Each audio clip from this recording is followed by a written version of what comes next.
and get more of a community feel. That's kind of what we're going after. We also have 12 plus acres of karst area that we have existing cart paths that's going through that area. We'll add to the cart paths, and those would tie in then to the sidewalks and to the city streets. Most of our lots that we have planned would be side load. And you can see on the Cherry Street extension that we have going through the property that we have minimalized our cutouts, and we have where we can bring in two 20-foot driveways with a 10-foot drainage and utility easement to minimize those cutouts for you. So we worked real hard on that. We started at a high number, got to a middle number, and now down to a very low number.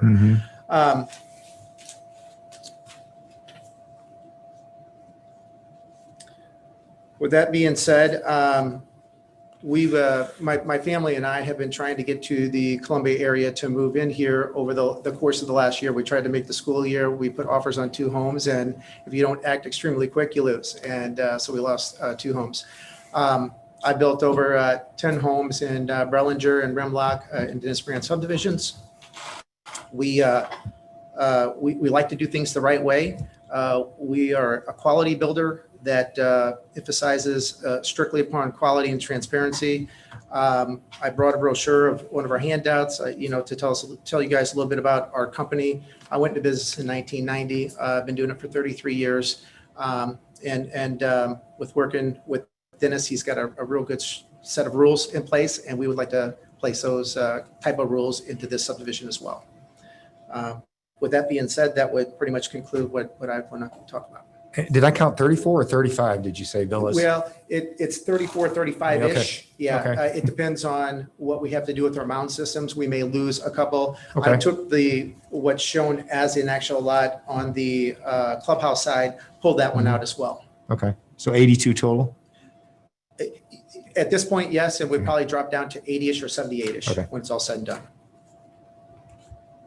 Anybody have any questions for Coy? Commissioners? No? Thanks, Mr. Mullenix. Appreciate it. Thank you.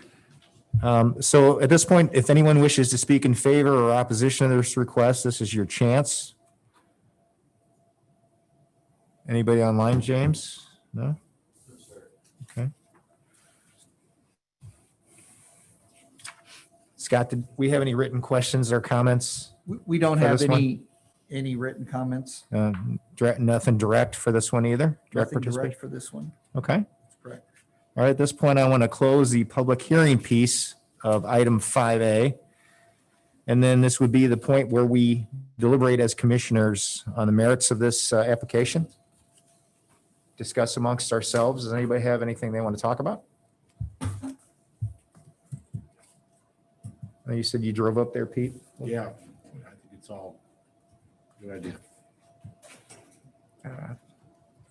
It makes sense, follows the plan, follows, kind of the direction we're supposed to be going, so. Sounds nice. Mr. Chairman, may I make one more comment? Sure, Scott. I'd just like to say that from the time Coy first approached us with this, up until just the last couple days even, we've coordinated pretty closely. And I just wanted to thank Coy for what he's done to bring his envision, what he's visioned for this property into alignment with what the city wants to see. And I think he's got the makings of a really great development here. And I just wanted to let him and his consultant Jim know that how much we appreciate their work with the city staff on getting this to a pretty good point with Okay. what you see in front of you. Thanks, Scott. At this point, I would entertain a motion on this item from one of the commissioners.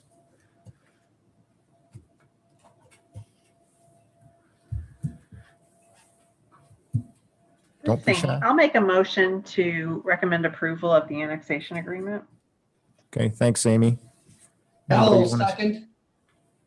Who was that? Al will second the motion. Thanks, Hal. And then Amy, when you're ready, you may conduct the roll call vote. Okay, give me a second. Sure. Hurry up. No, just kidding. No pressure. I see what's messing with it on my sheet.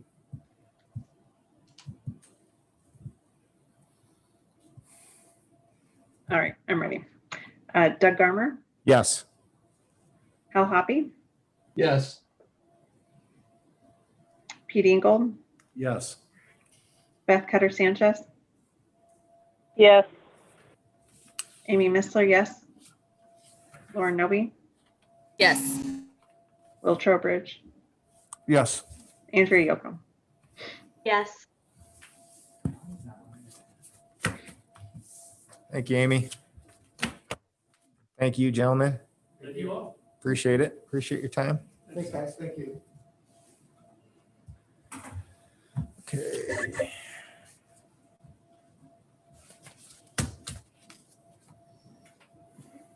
You caught up, Amy? We ready to go? I'm ready, yes. Okay, cool.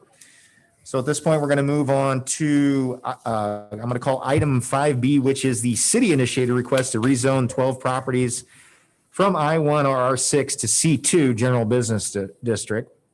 And at this point, again, I would like to ask if anybody has any ex parte communications they'd like to report for this item.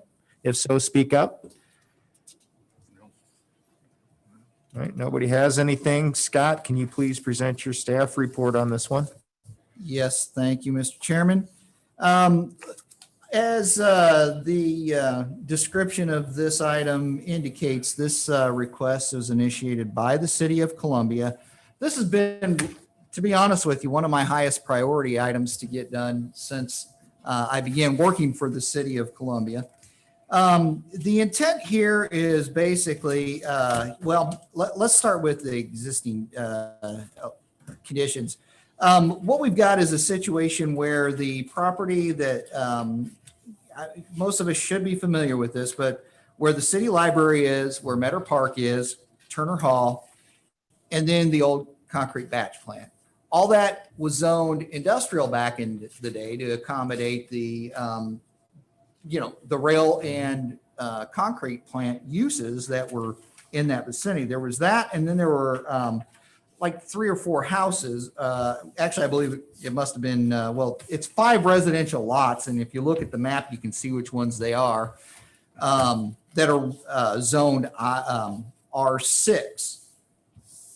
And since coming to the city, I always questioned, since the concrete plant was no longer in operation, I was like, we ought to get that rezoned so something equally impactful does not have the opportunity to go back in this location.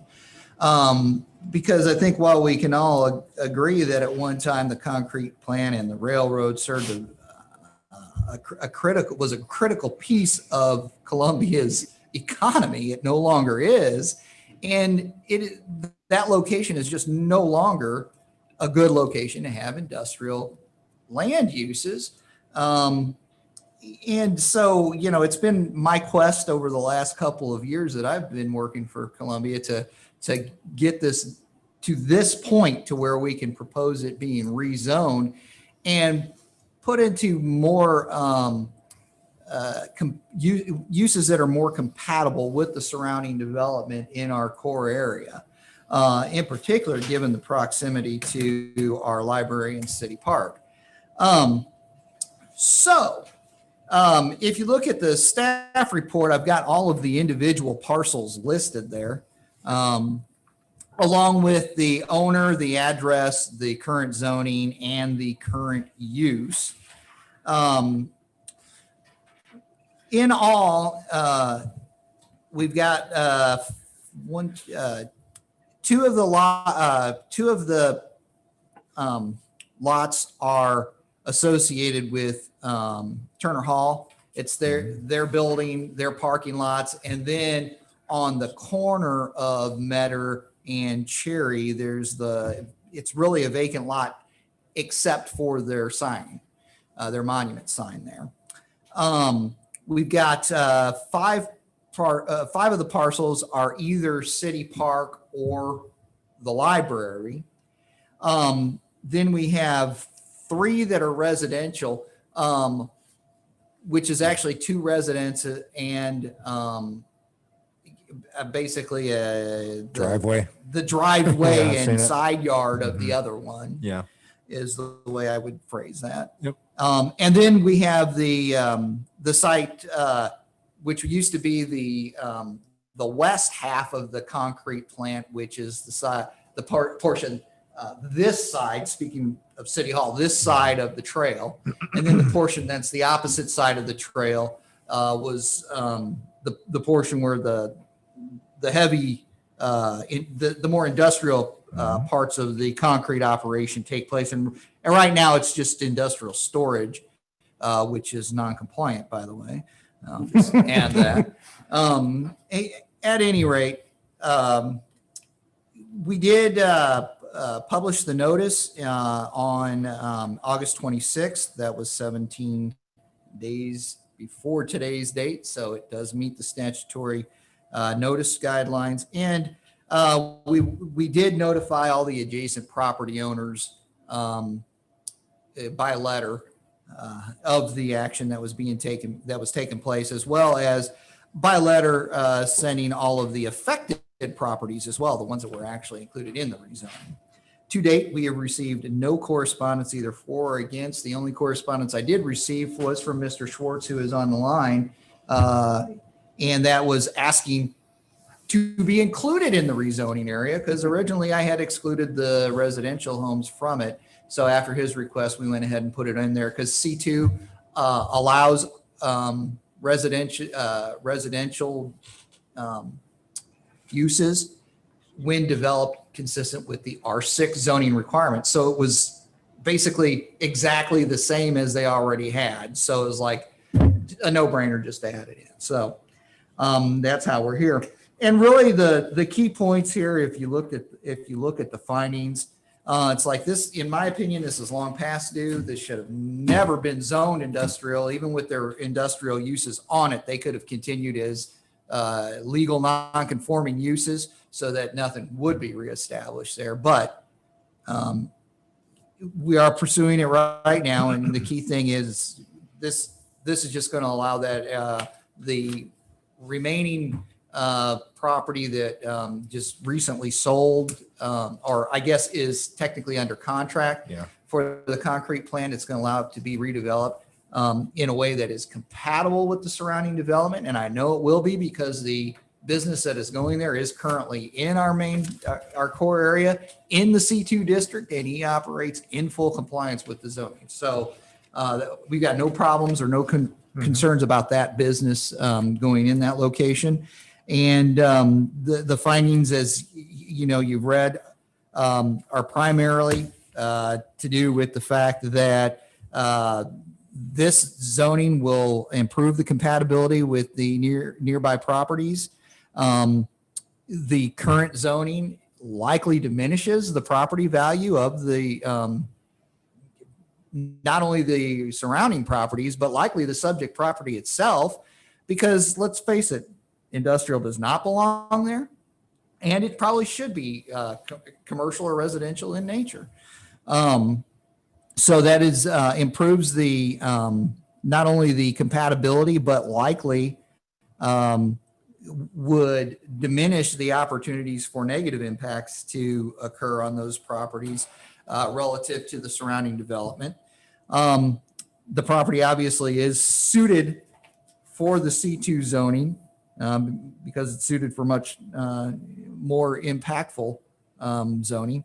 And then finally, it is consistent with the comprehensive plan in staff's opinion, in that the core area of Columbia is intended to be preserved and enhanced as a vibrant center of small scale commercial activity, which this zoning would support and the current zoning does not. So with that, staff's recommendation is that that the Plan Commission adopt the findings of the staff report and recommend approval of the rezoning as presented.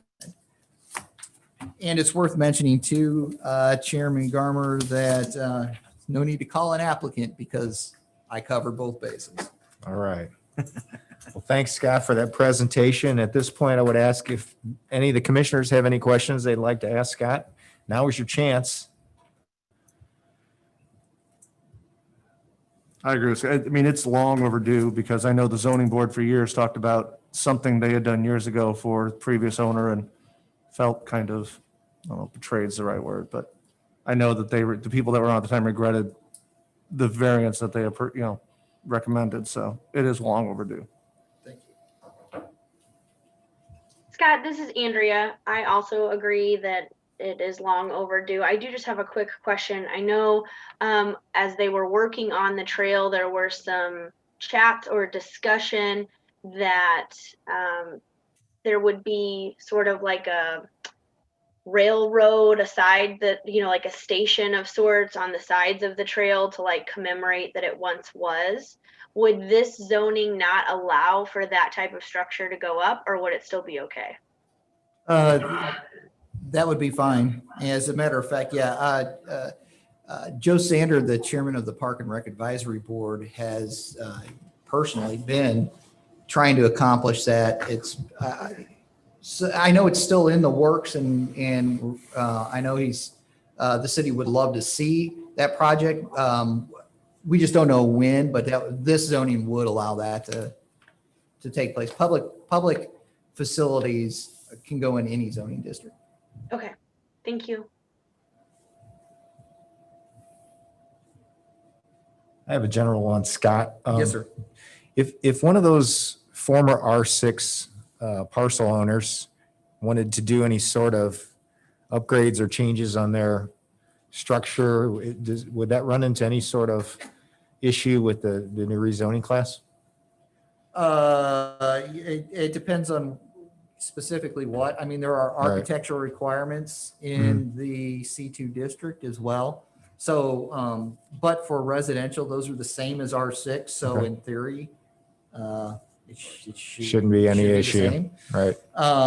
The one thing that would be, worth mentioning would be that since C2 is a commercial, since C2 is a mixed use district, actually, that you would be able to conduct commercial activities and establish, say, a business in one of the residents, but there's only 2 residents on that block. Mhm. So I wouldn't be that worried. And the resident who would be impacted had spent years next to a concrete plant. So Right. presumably I wouldn't be complaining if I lived there. Right. Okay. Any other Scott, questions? this is Lauren. Thanks, Lauren. Go ahead. I know you said it. I just want absolute clarification. So Mr. Schwartz requested this. He's 100% okay with this being turned into the zone. He requested for his 2 properties, his 2 parcels to be included in the zoning district. And, if he wants to speak to that, I would invite him when it's time for public Yeah. comment. But yes, he did. No, that's wonderful. He requested. Wonderful. Okay, thank you. Thanks, Lauren. Any other commissioners have a question for Scott? No? This is Amy. I don't have a question. I just want to reiterate what everyone has said before, that I think this is really important that we get this done. That, what the possibilities of what could go into that very residential, very residential area, really wouldn't be good. If you can imagine big trucks driving down, it could be a distribution center. It could be, all these things that is really not the area. So I just think I just want to reiterate that I think this is real important that we get this done. I would agree. At this point, then, if there's no other questions from the commissioners, I would ask if anybody wishes to speak in favor or opposition of this request, Mr. Schwartz or anybody else.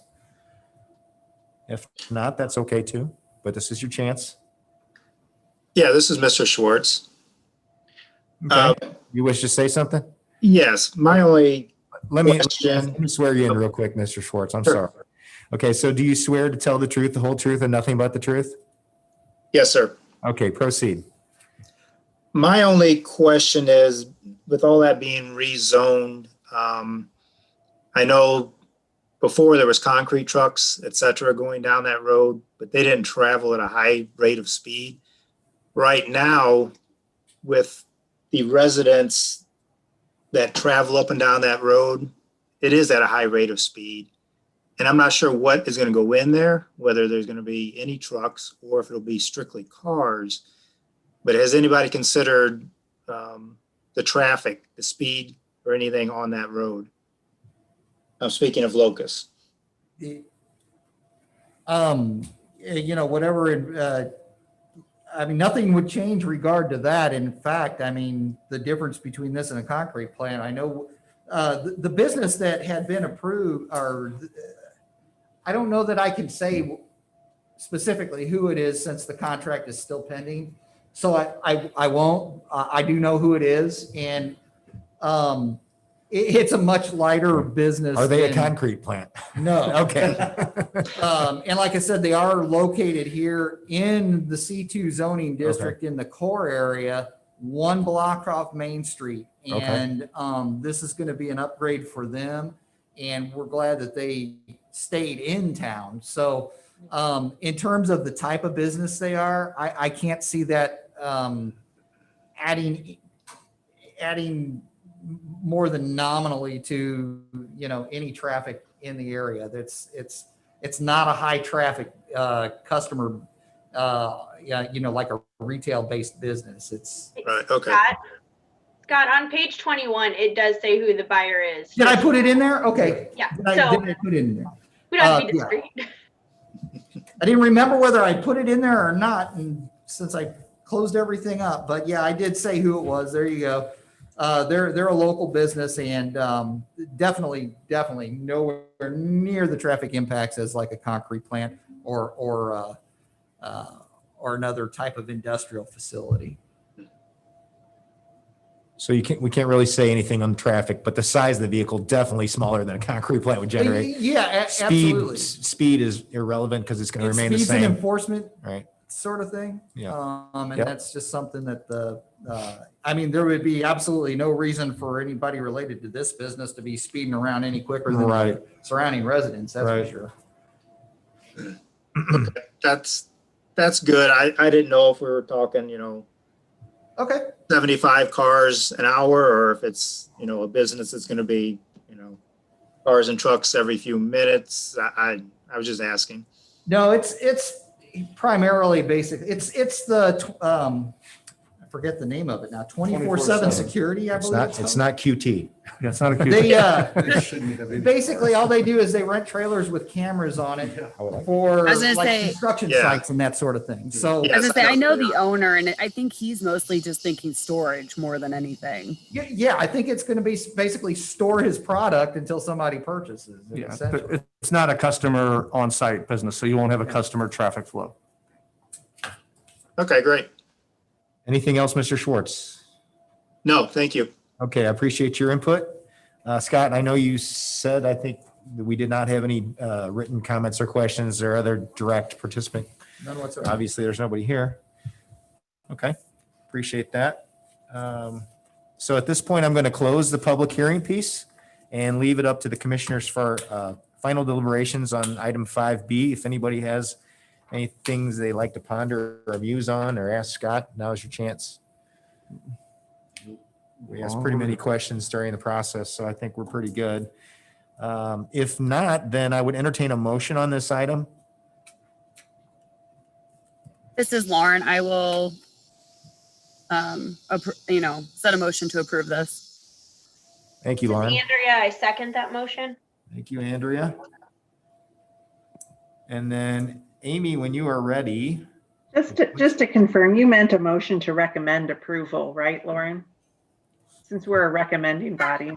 it would be approved Sorry, I as lost my submitted. page on how to articulate that. That's okay. So We're going to recommend approval. approve There we as go. submitted, yes? Approved per staff recommendation would be Yes. more appropriate. Okay. Approve, yeah, there we go. Got it. Do we need to rephrase that? No, you're good. We Okay, got it. cool. All right, We understand. all I've got a right. motion to recommend approval of rezoning per staff recommendation. There you go. That sounds good. And I then, second that also. as Andrea, just in case we Okay. needed that to be said as well. Thank you, Andrea. Thanks, Andrea. All right. So when you're ready, Amy. Doug Armour, Yes. Al Hoppy, Yes. Pete Ingle, Yes. Beth Cutter Sanchez, Yes. Amy Missler, yes. Lauren Noby, Yes. Will Trowbridge, Yes. Andrea Yocum. Yes. All right. Thanks, everybody. Scott, any new business we need to There are discuss? no other agenda items. We can move straight to adjournment as far as I'm concerned, Mr. Chairman.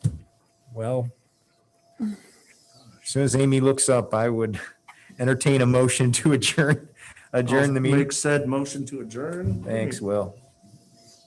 And do I need to get a second on that? Yeah, I'll second that. All I right, second thank you, Pete. Can we do a voice vote or roll? We have to do roll We call? have to do roll call Okay. under the virtual meeting All right. rules. All righty. That's what I thought I heard you say. That's a state statute, right? That is correct. Who seconded that? Pete?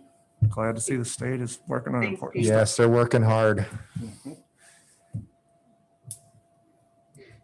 All right, everyone ready? Yes, Yep. we're ready. Doug Armour, Yes. Al Hoppy, Yes. Pete Ingle, Yes. Beth Cutter Sanchez, Yes. Amy Missler, yes. Lauren Noby, Yes. Will Trowbridge, Yes. Andrea Yocum. Yes. Okay, with that, I declare this meeting